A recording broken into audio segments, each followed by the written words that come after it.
Il Sacromonte di Varallo ha un'origine senz'altro particolare, perché nasce da un'idea avuta da questo frate francescano milanese, Bernardino Caimi, che alla fine del 400, dal ritorno da un'esperienza in Terra Santa, decide di ricostruire su questo colle che sovrasta la città di Varallo i luoghi santi che lui aveva visitato durante il suo soggiorno in Palestina.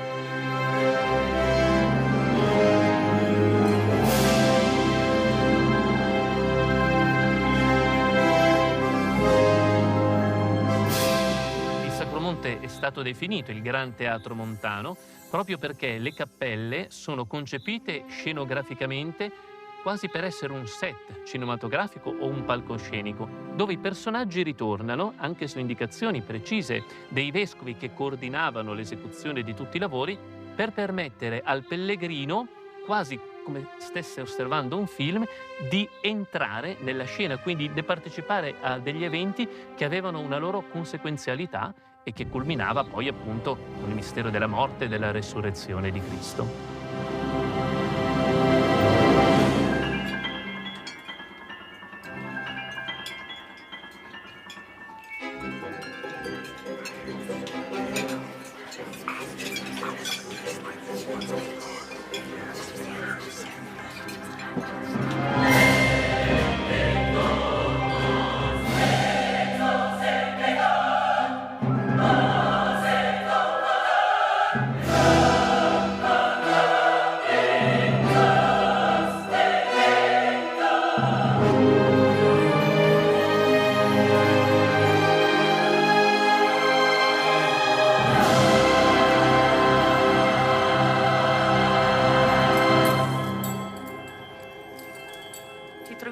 Nella cappella 28ª, Gesù che viene portato al giudizio di Erode.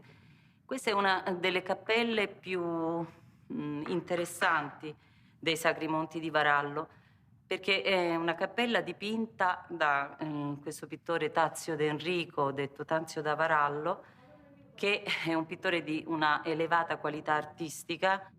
Si basa su questo concetto ormai sperimentato nei Sacri Monti di questa bidimensionalità che si trasforma in una tridimensionalità con un effetto veramente realistico e coinvolgente.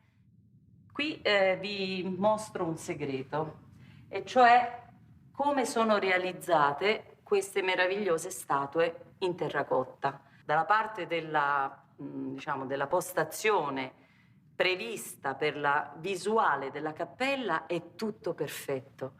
Dalla parte invece del retro, proprio perché venivano utilizzati colori, pigmenti, materiali estremamente raffinati, la parte del retro non meritava altrettanta cura. Quindi si vedono i fori, si vedono le dita che plasmano la terracotta, si vedono i punti di giunzione, le staffe e anche le colorazioni che sono date in maniera meno raffinata.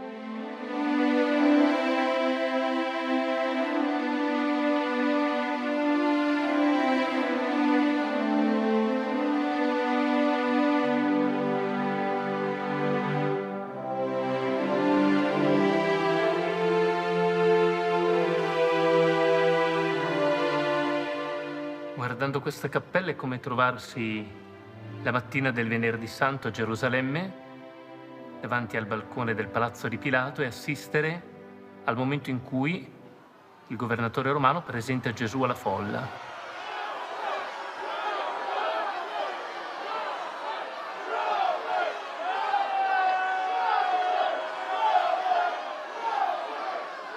Ci si confonde quasi con i personaggi, si contemplano dal vivo i loro gesti e quindi si provano forse le stesse emozioni provate dagli abitanti di Gerusalemme 2000 anni fa.